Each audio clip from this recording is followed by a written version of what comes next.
Fala galera, eu sou o Lucas. Eu sou o Gabriel. E esse é o canal Mais Um Vídeo. Mano, a gente assistiu um vídeo tem um tempinho atrás aí, de quem? Clark. Da Velma, pelo Clark. E agora a gente vai ver o do Seios. Seios? Desculpa, cara. Desculpa. Eu errei, a minha dicção não é boa. É do Seijinho. Como Velma se tornou a pior série de TV da atualidade. Rapaz. Mano, tipo assim, vocês já estavam pedindo um negócio de Velma, a gente fez do Clark. Depois que a gente fez do Clark, a gente falou assim... Seijinho, eu quero Seijinho. Metralhador. Seijinho! Velma! Eu falei, mano, se a gente não fizer, vai matar a gente. É, então vamos ver a série da Velminha. Let's Bora. go! Velma é um dos personagens mais queridos da Gangue do Mistério. A nova série animada protagonizada por ela era uma ótima oportunidade de explorar todo o potencial da personagem, que normalmente é reduzida a uma simples nerd atrapalhada. E a série conseguiu transformar a Velma em muito mais do que uma simples nerd atrapalhada. Agora ela é uma nerd atrapalhada insuportável. E é aquilo que eu digo, às vezes Deus faz uma pessoa ser tímida porque se ela falasse muito só sairia a da boca dela. Mas pra ser um pouco mais justo, não só a Velma é insuportável, como todo mundo nessa série é. Ela só é a pior. Velma é atualmente a série de TV com a pior avaliação da história no IMDb. E após assistir todos os episódios, chegou a hora de avaliar o que deu errado. E eu já adianto que não é pouca coisa. Foi uma grande tortura ter que assistir 10 episódios disso e agora mais do que nunca eu realmente preciso de férias. A série começa com a Velma atacando a Daphne nua no vestiário com uma bengala. E se prepara que essa é uma A roupinha. As várias fáceis de mim. uma das coisas mais amenas que ela faz durante toda a série. Em seguida, elas encontram o corpo de uma colega, a Brenda, dentro do armário da Velma. Curiosamente, o corpo dela está com a cabeça cortada e sem cérebro, igualzinho de quem escreveu essa série. A Velma é levada até a delegacia como a principal suspeita, já que o corpo foi encontrado no armário dela e ela abertamente odeia todas as garotas populares. Isso começou porque ela e a Daphne costumavam ser melhores amigas. Mas depois que a Daphne se tornou popular, as duas pararam de se falar e a Velma se tornou esse goblin rancoroso. As mães da Daphne, que trabalham como detetives, dizem a Velma que se ela não encontrar o verdadeiro culpado em 24 horas, o xerife da cidade vai querer culpar e prender ela. E isso não seria um problema para a grande resolvedora de mistérios Velma, se ela não estivesse traumatizada com o desaparecimento da sua mãe, o único mistério que ela não foi capaz de resolver. Num dia, a mãe dela saiu para comprar um presente de Natal para Velma e nunca mais voltou. Por conta disso, ela sofre de alucinações e crises de pânicos toda vez que ela chega perto de um mistério. Sendo que ela sempre tá perto de um mistério de como ela consegue ser tão detestável. Norville, o Salsicha, que ainda não recebeu o apelido de Salsicha, que também é o melhor amigo da Velma, decide ajudá-la a encontrar quem matou a Brenda. E após algumas investigações, a Velma decide ir até a casa do Fred Jones, acreditando ser ele o assassino. O Fred nessa série é retratado como um filhinho de papai mimado, infantilizado, incompetente, burro, cujo único propósito na série é ser alvo de piadas por ele ser um homem branco. E piadas com esse tema são tão recorrentes, tão repetitivas, tão previsíveis que chega a ser muito irritante. As piadas dessa série parecem aquela criança que acabou de descobrir um palavrão e ela não para de repetir aquilo porque ela acha isso hilário, mas só ela tá achando graça. Enfim, na casa do Fred, a Velma começa a ter mais um episódio de alucinações e ataque de pânico que só param quando o Norville confessa o seu amor por ela e ela começa a gargalhar e zombar disso. Pelo visto, o corpo dela entra em colapso se ela fica mais de 5 minutos sem humilhar os amigos dela. O Fred encontra a Velma e ameaça fazer com ela o mesmo que ele fez com a Brenda, mas as mães da Daphne aparecem na hora e atiram nas duas pernas dele, sendo que ele não ia fazer nada, ele só ia pegar No pé ou na mão? Fala logo. um talão de cheque que por algum motivo tá no roupão de banho dele pra pagar pelo silêncio da Velma, porque na verdade ele não matou a Brenda. O que aconteceu é que a Brenda descobriu que o Fred não tem pelo no corpo nenhum e ele pagou pra ela não contar isso pra ninguém. Mas mesmo assim ele é preso. E logo após prenderem o Fred, a Velma encontra o corpo de uma nova colega, a Krista, dentro da lixeira de sua casa. A Velma se surpreende quando ela descobre que o seu próprio pai vai representar o Fred no julgamento pelo homicídio duplo. Mas o mais surpreendente é que aparentemente nenhum outro advogado quis defender o Fred, sendo que a família do Fred, a família dos Jones, é extremamente rica. Eles são donos de uma marca de acessórios masculinos de luxo e nem tem provas concretas contra o Fred. A Velma fica muito brava com o pai porque ela tem certeza que o Fred é o culpado, já que ele é branco e tem o pênis pequeno. Sim, esse é literalmente o argumento que ela usa. Ela, muito orgulhosa de ter resolvido esse mistério sem morrer de alucinação, decide que é hora de finalmente resolver o mistério do desaparecimento desaparecimento da sua mãe, que ela também tem certeza que foi sequestrada e não simplesmente abandonou ela, mesmo ela sendo essa pessoa insuportável que ela é. Então ela pede a Daphne que ela roube os arquivos da investigação, já que as mães dela são detetives, mas a Daphne pede $500 pra fazer isso porque elas não são mais muito amigas. Na verdade, elas se odeiam. E ela também diz que a Velma pode trabalhar pra ela em troca desses arquivos. A Daphne revela que ela trafica drogas na escola porque ela precisa de dinheiro pra contratar um investigador particular e descobrir quem são os pais biológicos dela e por que eles abandonaram ela. A Velma faz sentido abandonar, mas ela não. A Velma aceita vender droga, mas ela é péssima fazendo isso. Ela espanta toda a clientela sendo rude e criticando as pessoas porque ela acha que ela é melhor que todo mundo. X9.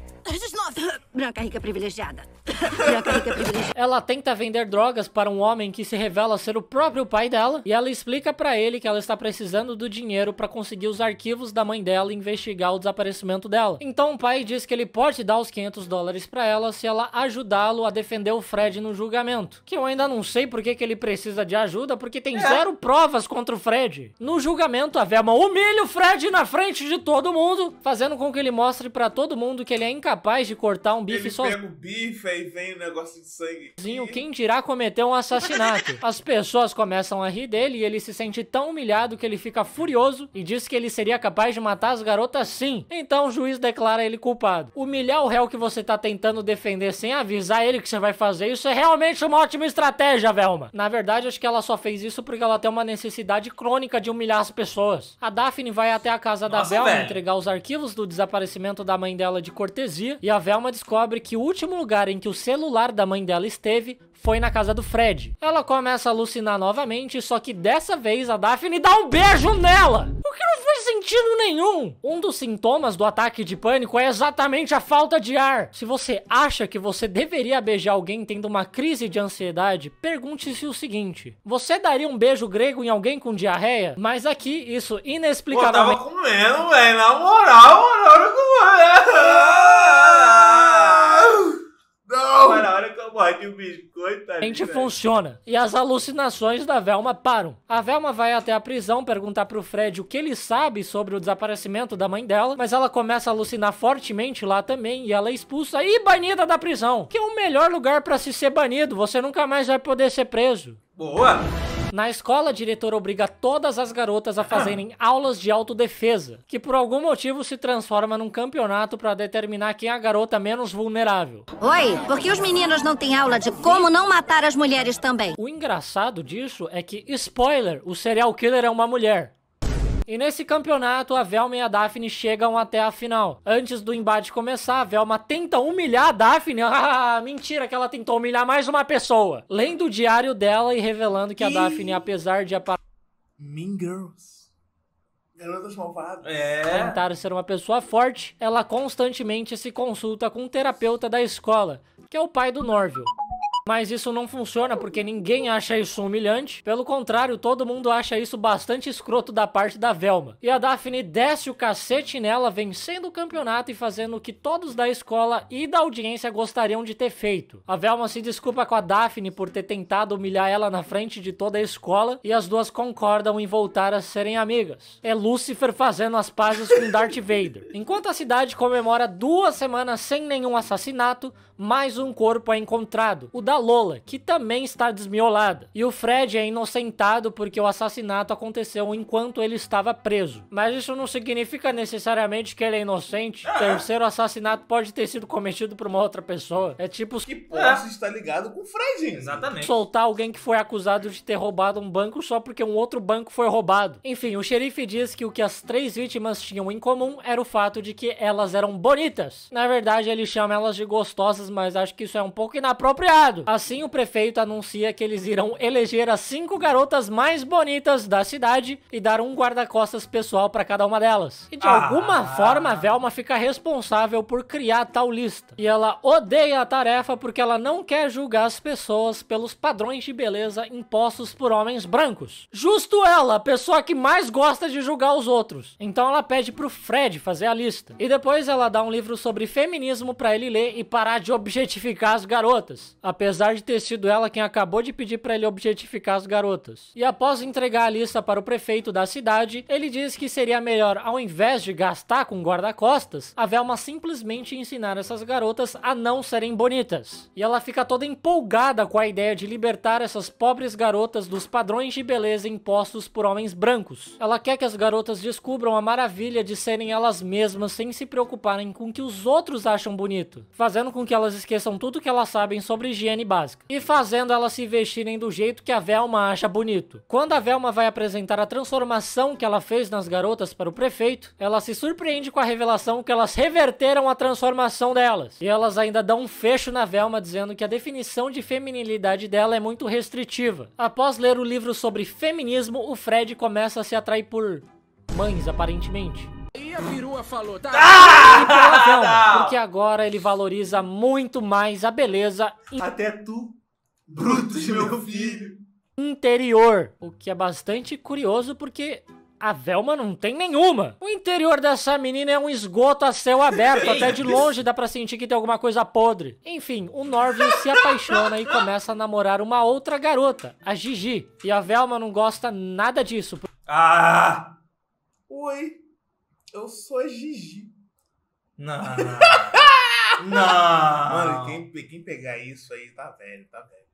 Porque agora ele tem menos tempo pra ajudá-la na investigação da mãe dela. Depois de zombar dos sentimentos que ele tinha por ela, agora ela acha ruim que ele seguiu em frente. Essa amizade tá mais tóxica do que a relação que eu tenho com jogos online com personagens gostosos e mecânicas de gacha. O Fred diz para a Velma que ele descobriu que a casa dele pertencia a uma neurologista chamada Doutora Edna Perdue, que morreu num hospício após conduzir experimentos eticamente questionáveis, tipo operar fimose num enroladinho de salsicha. A Velma vai até a biblioteca procurar por arquivos da doutora Edna Perdue, mas eles não encontram nada na caixa onde deveriam estar os arquivos, porque eles foram levados pela mãe da Velma. E mais um episódio fortíssimo de alucinações se manifesta na Velma, e dessa vez sem um Norville por perto pra fazê-la rir, ela quase morre. Foi por muito pouco. Então, ela decide simplesmente separar o Norville da Gigi. É o que um verdadeiro amigo faria. Ele separaria o seu amigo da namorada nova dele que faz ele feliz, só porque você precisa da ajuda dele. A Velma dá uma festa do pijama na casa dela, exclusiva para os membros da banda da escola, da qual ela e o Norville fazem parte. Mas a Gigi aparece na festa porque ela se inscreveu pra banda da escola, e ela implora pra Gigi pra ter o Norville de volta. Oi, posso ajudar? Vamos falar sério? O Norville era meu muito antes de ser seu. Então eu só vou falar uma vez. E no meio da Toxicidade!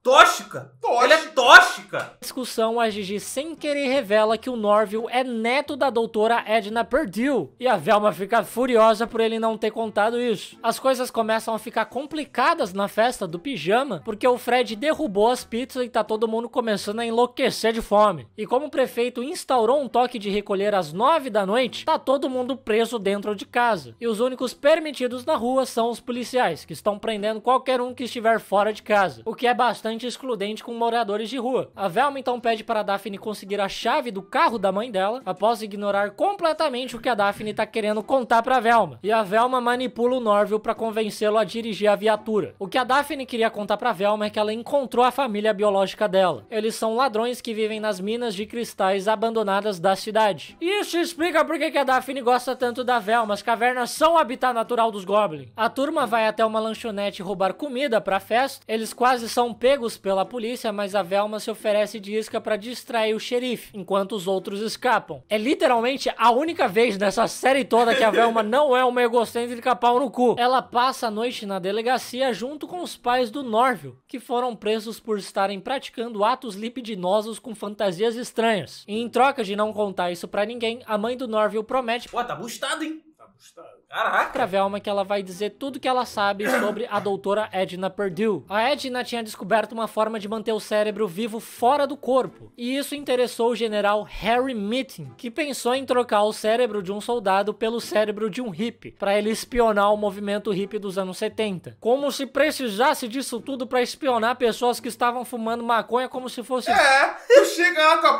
própria roupa de soldado. E aí? Não sei como é que tá no cartel.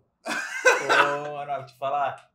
Pô, dobrei essa noite. Ah, tá ligado? Aí tu vai no show de reggae, tu vai ter o show da paz. Da paz?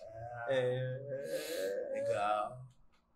Vape de morango. E olha que engraçado, eles deram o nome desse projeto de Projeto Scooby. Deus perdoe essas pessoas se eles inventarem de colocar o Scooby-Doo nesse concorrente de 365 dias como pior criação do ser humano. Mas a doutora Rita teve êxito nesse experimento e com o passar dos anos ela foi enlouquecendo, até fechar completamente o seu laboratório e esconder todos os seus diários para que ninguém pudesse recriar o experimento. O que é uma pena porque eu adoraria trocar o cérebro do criador dessa série pelo cérebro de um orangotango. Tenho certeza que ele faria um trabalho melhor. A Velma acredita que os assassinatos estejam ligados a esse experimento, visto que os cérebros das vítimas foram removidos. Mas ela não consegue investigar mais a fundo porque as alucinações dela ficaram muito mais fortes agora que ela está mais perto da verdade. E ela percebe que as alucinações começaram porque o pai dela não acredita que a mãe dela desapareceu, mas sim que ela os abandonou. Então a Velma tenta convencê-lo do contrário para que as alucinações dela sumam. Ela almoça com o pai no strip club e pede para que ele, por favor, acredite nela. Mas ao perceber que ele não está muito interessado nisso, ela fica muito brava com ele. E por não querer mais a aprovação do pai, as alucinações dela param e ela consegue olhar os arquivos da doutora Edna Perdue, onde ela descobre que sua mãe sabia que havia um laboratório dela escondido debaixo da casa dos Jones, e quando ela foi para lá investigar, ela desapareceu. A Velma vai até o laboratório na casa do Fred, onde ela é encontrada por seu pai, que mesmo não acreditando nela, decidiu acompanhá-la.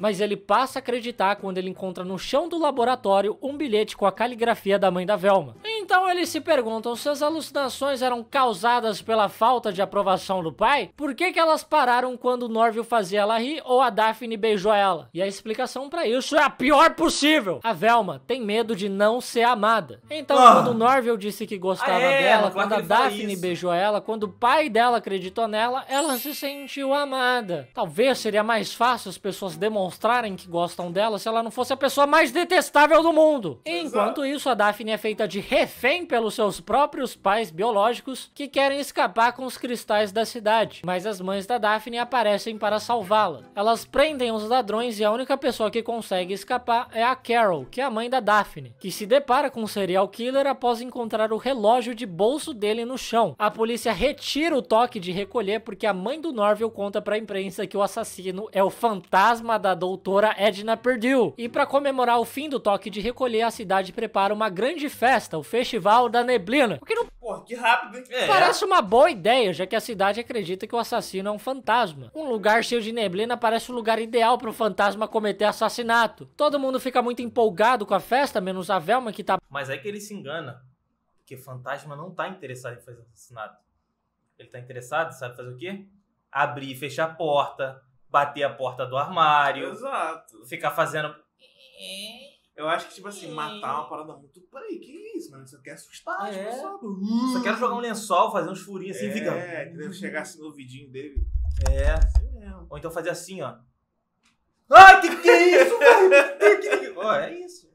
Tá brava porque tá todo mundo comemorando enquanto tem um serial killer à solta, e ela fica em casa porque as mulheres nessa festa só podem entrar acompanhadas. Isso é bastante machista, mas eu começo a desconfiar que essa regra foi criada só pra barrar a Velma da festa. Porque eu acho que ela é a única pessoa da cidade que é chata o suficiente pra não conseguir nenhum acompanhante. Daí a Velma, ao colocar o bilhete que sua mãe deixou perto de uma fonte de luz, nota o surgimento de um número de telefone. E quando ela liga, alguém atende, mas não diz nada. E ela percebe pelo barulho de fundo que essa pessoa tá no Festival da Neblina. Acreditando ser esse o telefone do serial killer, a Velma se disfarça de homem pra conseguir entrar no festival sem nenhum acompanhante. Mas tem alguma coisa engraçada aqui. Não engraçada, haha. É mais pensado e calculado, como comédia feminina mesmo. Eu amo como essa série elogia a própria comédia dela quando a comédia dela é 90% estereotipar gente branca. E uma inteligência artificial conseguiria fazer um trabalho melhor que eles. Amor, será que dá pra pedir pro chat GPT falar coisas racistas, tipo piadas racistas?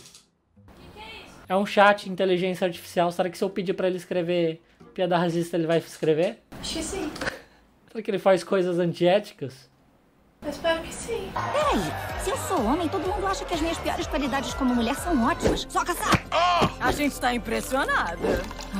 A Velma pensa que as pessoas odeiam ela porque ela é porca, sem modos e porque ela fala o que pensa. Quando, na verdade, as pessoas odeiam ela porque ela é escrota com todo mundo. Principalmente com os amigos dela. Mas a série, por algum motivo, tenta convencer a gente de que se a Velma fosse um garoto, todo mundo iria adorar ela. Isso não é verdade. Ela é insuportável em qualquer gênero, etnia ou idioma. Mas, enfim, percebendo que as pessoas levam ela muito mais a sério quando pensam que ela é um cara, ela sobe ao palco pra dizer a todos que fantasmas não existem e que o serial killer ainda está à solta. E como é um homem falando, agora todo mundo acredita. Isso não faz muito sentido dentro da série, porque a própria série mostra diversas vezes as pessoas acreditando no que a Velma diz. O Fred mesmo só foi preso por conta da Velma e não tinha prova nenhuma contra ele. A Daphne fica afim da Velma vestido de garoto sem saber a sua verdadeira identidade. E quando ela descobre, ela fica arrasada porque a Velma não contou a verdade. Queria te contar que eu era o Manny, mas como homem tem tão poucas consequências para as minhas ações que eu pensei que eu ia ser idiota de nem tentar arriscar, sabe? Não é surpresa pra ninguém que a Velma é o tipo de pessoa que, se soubesse que não haveria consequências para suas ações, ela cometeria o pior tipo de atrocidade possível. E não tem nem vergonha de admitir isso. O serial killer começa a perseguir a Daphne e a Velma, mas por conta da neblina, elas conseguem despistá-lo. E a Velma consegue pegar o celular dele. Já o Fred não tem a mesma sorte. Ele é sequestrado pelo serial killer e fica preso num cativeiro junto com os 3 cérebros falantes das garotas que foram assassinadas. A Velma e a Daphne conseguem desbloquear o celular do serial killer, mas a única pista que elas encontram é uma foto que ele tirou acidentalmente da floresta. Então no dia seguinte a Velma se veste de Chaves pra ir até tal floresta e realmente ninguém tem paciência com ela. Ela chama a Daphne pra ir junto, mas ela está ocupada tirando fotos com a sua outra amiga Olive. Então numa crise de ciúmes a Velma finge que tá tendo mais uma alucinação pra Daphne ficar com dó dela e ir junto com ela. Quando a turma chega...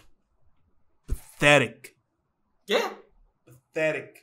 Que é isso? Pathetic. Ah, tá, patético. Chega na floresta, eles acabam ficando atolados numa ravina. E enquanto atolados, a Daphne confessa que ela gosta do comportamento possessivo, controlador e manipulador da Velma. Porque a Daphne tem problemas de abandono. Então ela gosta de se sentir desejada pela Velma, uma mini psicopata de 1,50 m.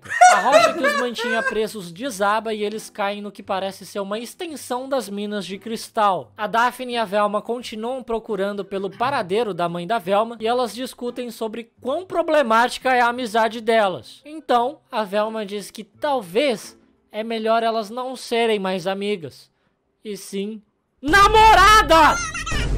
Namoradas! Namoradas. O relacionamento delas seria tão tóxico que elas fariam até se o Durinho do After parecerem a Nilce e o Leon. Elas escutam a voz do Fred e encontram um cativeiro, mas a caverna começa a desabar. E quando a Velma tá prestes a cair num buraco, surge a mãe dela e salva a vida dela e acaba com o nosso dia. Elas conseguem escapar na van do mistério, mas infelizmente a mãe da Velma não se lembra... Van do mistério é o caraca, é uma van. Não é uma van, a van do mistério não é essa. Da identidade... Seria a máquina de mistério? É! Do serial killer que sequestrou ela. E o pai do Norville diz que ela está com um bloqueio de memória devido ao trauma de ter sido sequestrada. E se ela se manter feliz, em 72 horas as memórias dela devem voltar. Caso contrário, as memórias vão se perder para sempre. O que não faz sentido nenhum. E realmente ele inventou tudo isso. Mas eles não sabem disso. Então eles fingem que o pai da Velma não está com outra mulher com a qual ele acabou de ter uma filha. A Velma vai até o Norville, que está numa competição de esgrima, faz ele perder e pede ajuda dele pra enganar a mãe dela. E eles ainda têm que mentir, falando que a filhinha recém-nascida do pai da Velma, na verdade é a filha do Norville com a Velma. Então, enquanto a Velma cuida do bebê, ela encontra no escritório do pai do Norville uma máscara de solda, igualzinha àquela que o serial killer usa. Ela denuncia o pai dele, fazendo com que toda a força policial invada a casa dele durante o jantar. Até um tanque aparece por lá. Mas segundo a própria série, homens brancos não podem fazer qualquer coisa sem nenhuma consequência? Que porra é essa então? Não foram eles mesmos que insinuaram que ninguém leva a sério o que a Velma diz só porque ela é uma garota? Se a série quer passar uma mensagem, o mínimo que ela tem que fazer é manter o posicionamento dela. Eu sinceramente eu não sei como eu aguentei assistir 10 episódios disso. disso. Mas o pai do Norville tem aquela máscara porque é aniversário do Norville e ele pediu para que o pai forjasse uma espada pra ele. O Norville fica furioso com a Velma por ter feito ele cuidar do bebê, falsificar um boletim pra ela, comprometer a ética jornalística dela ao publicar uma notícia falsa sobre a Velma, dizendo que ela é uma heroína, denunciar o pai dele sem nenhuma grande evidência e ainda esquecer o aniversário dele. A mãe da Velma acaba descobrindo todas as mentiras que ela contou só pra manter ela feliz, e mesmo assim ela se lembra da identidade do serial killer, que é ela mesma. Ela é presa e confessa que matou as garotas porque ela queria colocar o cérebro de uma garota popular no lugar do cérebro da Velma. Na verdade, acho que qualquer cérebro serviria, viu? Qualquer coisa é melhor que o cérebro da Velma. Mas a Velma não acredita nisso porque não faz sentido ela ter fingido uma amnésia só pra depois confessar sim. A Velma quer conversar sós com a mãe dela, mas os policiais dizem que a única forma dela conseguir isso é se ela for presa, porque o xerife não quer que as duas cheguem perto de jeito nenhum. A Velma consegue ser presa com muita facilidade. Tudo que ela faz é pedir para que o Fred diga à polícia que a Velma fez algo que o incomodou. E como ele é um homem branco opressor, a polícia prende ela sem nenhum questionamento. Mas se a palavra do Fred vale mais do que a da Velma, como que ele foi preso quando era literalmente a palavra dele contra a palavra dela? Por que agora cara, eles mesmos se contradizem com os episódios anteriores, velho? Oxi! A palavra dele vale mais. Não tem coerência nenhuma essa série. Eu tô sentindo isso aí, Ginho. Sair já do Ele tá do igual eixo. o Léo, quando, sei lá... Na última parte de Leprechaun de... ele já tá assim já.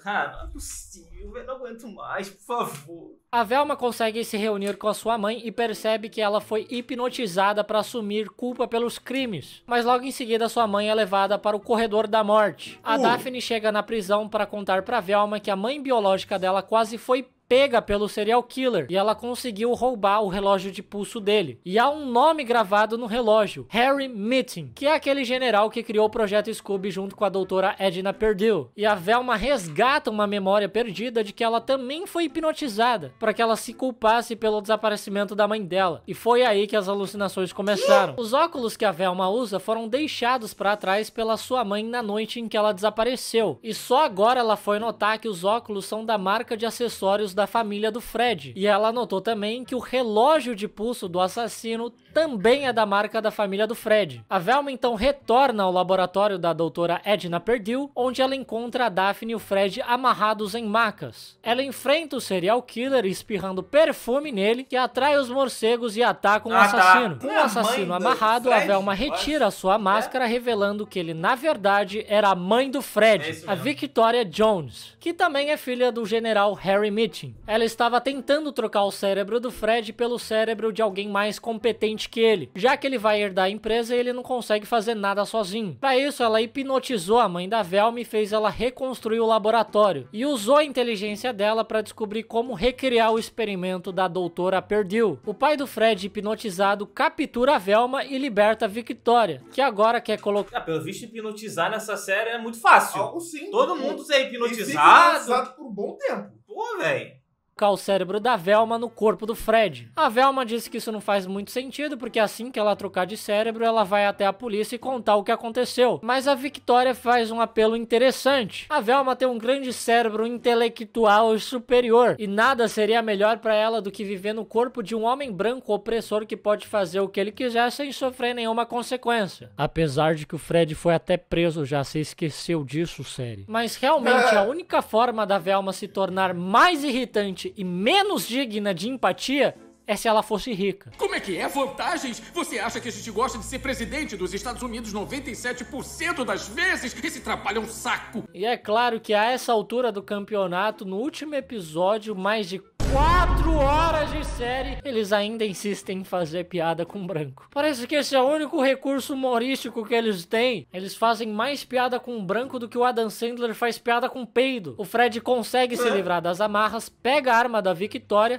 cerca sua mãe, mas ela consegue convencer ele a entregar a arma pra ela, porque ele é um garotinho branco e burro que não consegue fazer nada direito, e pessoas brancas não conseguem fazer nada direito. Que engraçado, ha ha ha ha ha. E quando a Victoria Victoria está prestes a matar todo mundo, a Daphne e a Velma dizem eu te amo uma pra outra. E o Norville aparece pra salvar o dia. Com a sua espada, ele ricocheteia o tiro da arma da Victoria, que atinge uma estalactite que cai na cabeça da Victoria, matando ela na hora. E a Velma faz uma dancinha de comemoração em frente ao corpo da mãe do Fred. Na frente dele também. E assim termina a Velma. Uma delícia de série, que maravilhosa. Só sugou toda a minha sanidade mental. Essa série tirou uns 5 anos da minha expectativa de vida. E eu diria que o único ponto positivo dessa série é que o Scooby não aparece. Porque com certeza eles iam achar uma forma de estragar ele também. Enfim, é isso, eu não quero dizer mais nada sobre essa série. Se isso tiver uma segunda temporada, eu me recuso a assistir, por mais que seja o meu trabalho. E é isso aí. Muito obrigado por assistir, deixa um gostei se você gostou, se inscreva se você gostou, que eu perdi toda a minha sanidade mental, e deixe nos comentários mais sugestões de vídeos. Até a próxima com mais vídeos, tchau, tchau.